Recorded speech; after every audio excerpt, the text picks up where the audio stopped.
Excel में तो आपने ढेर सारे फार्मूला को सीख लिया होगा, लेकिन मैं आज आप लोगों को मोस्ट यूजफुल 8 फार्मूला के बारे में बताऊंगा जो आप लोगों के बहुत काम आएगा। वीडियो को अंत तक देखें। मैं हूं राज, स्वागत है हमारे चैनल राज टेक आरजीसीएसएम पे। चलिए शुरू करते हैं आज की क्लास। आज की क्लास सबसे पहला फार्मूला है एग्रीगेट, इससे शुरू करेंगे। तो यहाँ पे जैसे हमारे पास कुछ डेटा टाइप है, अब इसका हम एवरेज जानना चाहते हैं, तो आप कह सकते हैं कि इस काम को तो हम एवरेज फार्मूला के द्वारा भी कर सकते हैं, बिल्कुल कर सकते हैं, लेकिन दोनों में थोड़ा अंतर है।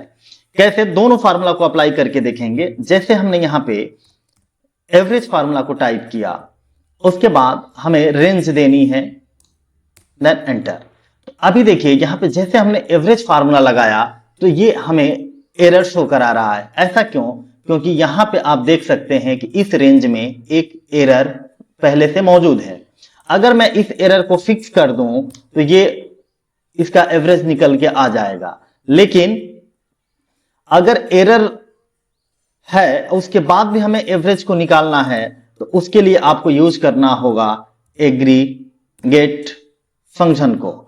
अब जैसे हमने एग्रीगेट यहां पर टाइप किया, ब्रैकेट ओपन किया, तो ये हमसे पूछ रहा है, इसमें टोटल फार्मूलों की संख्या 19 होती है, तो ये हमसे पूछ रहा है कि आप इसमें से किस फार्मूला को यूज करना चाहते हो। तो फर्स्ट हमने कहा एवरेज।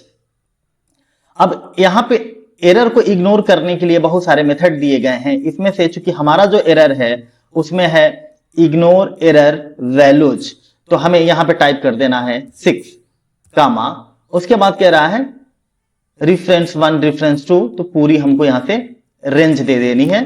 तो देखिए आप एरर होने के बावजूद भी एग्रीगेट ने जो है कि एवरेज को निकाल दिया।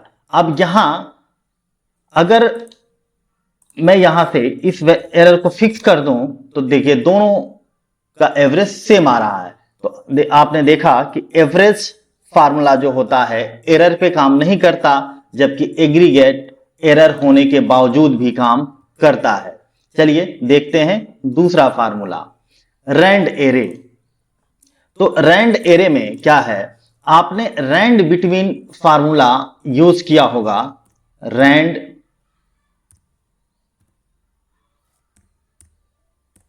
और यहां पे टॉप डालना होता है, टॉप और बॉटम और टॉप, और यहां से आप इसको पकड़ के ऐसे ड्रैग करते हैं तो इसमें ऑटो डेटा फिल हो जाता है। लेकिन इस काम को रैंड एरे से कैसे करेंगे?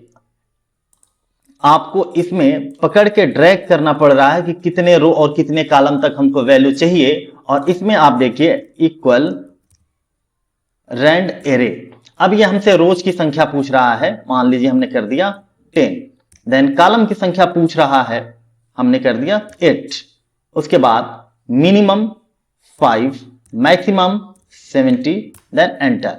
आप देख सकते हैं कि यहां पे डेटा फिल हो गया। एक यहां पे दशमलव आ रहा है, अगर आपको दशमलव नहीं चाहिए तो यहां पे कामा करिए और यहां पे ट्रू टाइप करके एंटर कर दीजिए। तो आप देखिए यहां से दशमलव रिमूव हो गया। तो ये है रैंड बिटवीन और रैंड एरे के बीच डिफरेंट। और उसके बाद देखते हैं तीसरा आज का फार्मूला, डेटेड इफ। जैसे यहां पे ऑर्डर डेट है और यहां पे डिलीवरी डेट है, तो ऑर्डर डेट और डिलीवरी डेट के बीच में कितने डेज का डिफरेंट है, इसको जानने के लिए हमें यूज करना पड़ेगा डेटेड इफ फंक्शन।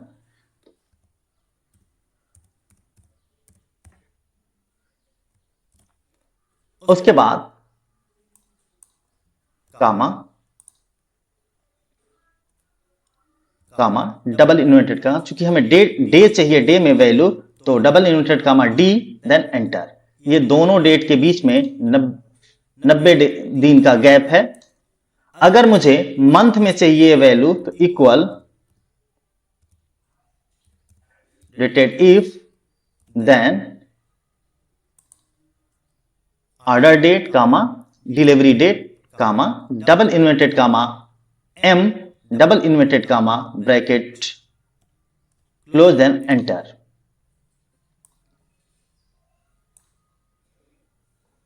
अगर ये वैल्यू हमें ईयर में चाहिए, इक्वल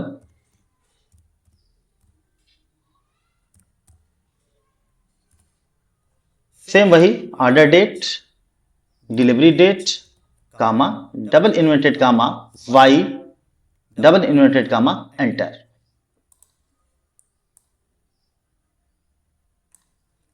तो आप देख सकते हैं ये हमारा जो है कि दोनों डेट के बीच का डिफरेंट डेज, मंथ और ईयर में निकल के आ गया है। चलिए आज का देखते हैं चौथा फार्मूला, नेटवर्क डेज। यहां पे जैसे इन दोनों डेट के बीच का डिफरेंट यहां पे है। अब चूंकि वर्किंग डेज हमें जानना है, इक्वल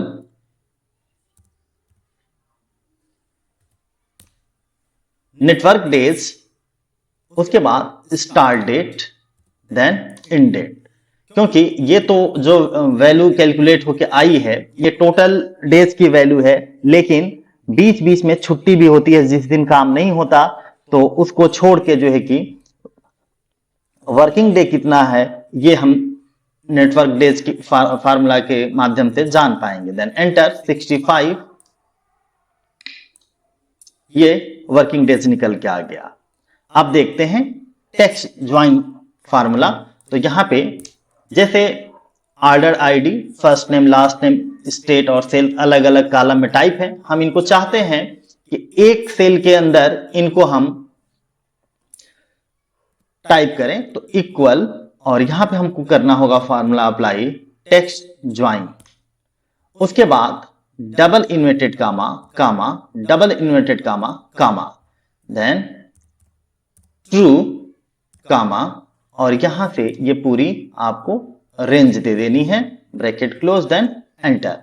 तो आप देख सकते हैं कि यहां पे जो अलग अलग कॉलम में डेटा टाइप था वह एक कॉलम में आ गया है। अब इसको ऐसे नीचे की तरफ ड्रैग कर दीजिए, सारा जो है कि डेटा ऐसे एक कॉलम के अंदर फिल हो जाएगा। उसके बाद देखते हैं नेक्स्ट फार्मूला, ट्रिम। तो हमारे पास यहां पे कुछ डेट नाम टाइप्स हैं और इन नाम में देखिए जैसे अन्नू, भारती, तो ये काफी स्पेस है दोनों के बीच में, ये मंजीत शर्मा, ये अब इसको कैसे हम ट्रिम करेंगे, एक्स्ट्रा स्पेस को कैसे रिमूव करेंगे, तो equal TRIM, trim, then text, bracket close. तो आप देख सकते हैं कि जो एक्स्ट्रा स्पेस था वह रिमूव हो गया है। देन ड्रैग कर देंगे नीचे की तरफ और ये सारा डेटा। अब इसमें एक समस्या आ रही है, अभी हमको ये भी ठीक करना है, जैसे आप देखो कहीं पे भी स्मॉल कहीं पे भी कैपिटल है, तो इसको प्रॉपर फॉर्मेट में कैसे करेंगे, तो यहां पे प्रॉपर एक फंक्शन अप्लाई करना पड़ेगा, देन एंटर, और यहां पे आप देख सकते हैं ये सारा प्रॉपर फॉर्मेट में हो गया है। तो इसमें ट्रिम और प्रॉपर फार्मूला यूज किया गया है। उसके बाद नेक्स्ट हमारा फार्मूला है स्विच फार्मूला। अगर आपने स्विच फार्मूला सीख लिया तो इफ फार्मूला को भूल जाएंगे।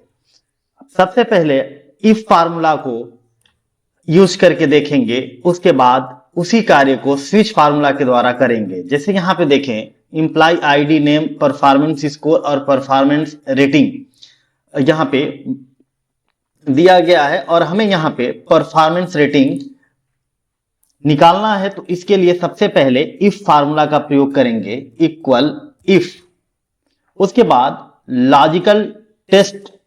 तो इसमें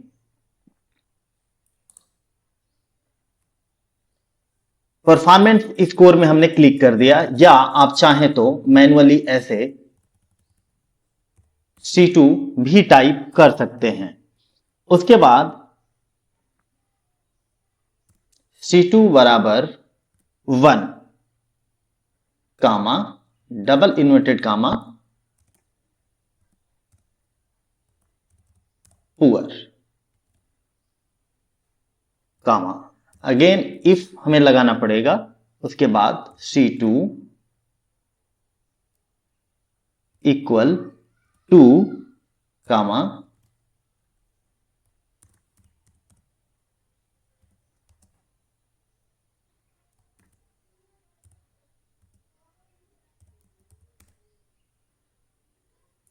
average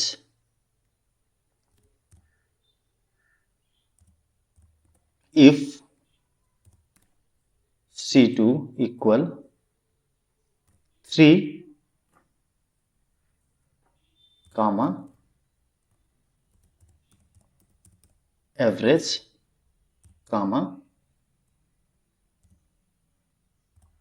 if C2 equal 4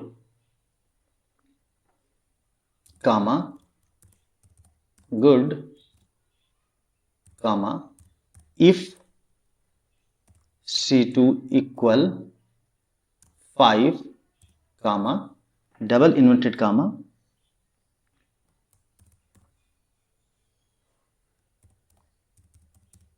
excellent comma अगर इसके अलावा कोई और कंडीशन हो तो उसके लिए हम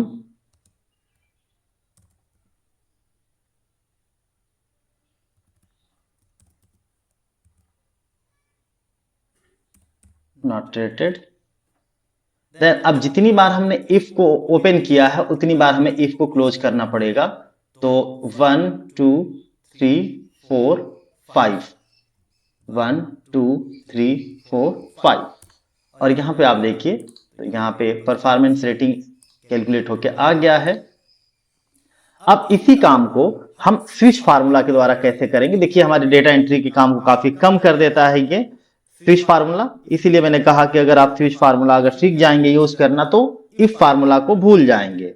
इक्वल स्विच, अब हमने यहां पे ये है C12, उसके बाद कामा हमने किया। अब उसके बाद हमने कहा कि अगर 1 हो तो डबल इन्वर्टेड कामा में पुअर, अगर कामा कर देते हैं 2 हो तो यहां पे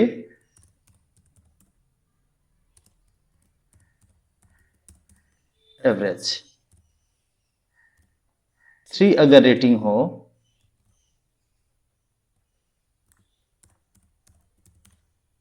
एवरेज, मैसेज शो हो। अगर 4 रेटिंग हो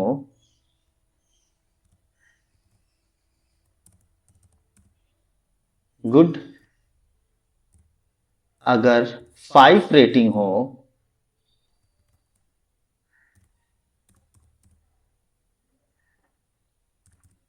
एक्सीलेंट, मैसेज शो हो डबल इन्वर्टेड कामा और कामा। अगर इसके अलावा कोई दूसरी कंडीशन हो वहां पे क्या मैसेज शो करे, नॉट रेटेड। एक बार ब्रैकेट क्लोज करिए देन एंटर। आप देखिए स्विच फार्मूला ने जिस काम को हमने इफ फार्मूला के माध्यम से किया, जिसमें काफी हमें उस इफ फार्मूला को इंसर्ट कराना पड़ा, लेकिन वही काम हमने स्विच फार्मूला के द्वारा भी कर लिया। यहां पे 0 नॉट रेटेड आ रहा है क्योंकि यहां पे हमने जो कंडीशन दी थी 1 से 5 तक दी थी, यहां पे जो कंडीशन है 0 है। अगर मैं यहां पे 1 टाइप करता हूं तो ये पुअर यहां पे मैसेज शो हो रहा है। तो आज हमने सीखा aggregate, rand array, dated if, network days, text join, trim, switch. अगर आपको हमारी वीडियो यूजफुल लगती हो तो हमारे चैनल को लाइक शेयर सब्सक्राइब कर सकते हैं। Thanks for watching this video. मिलते हैं अगले नए टॉपिक के साथ।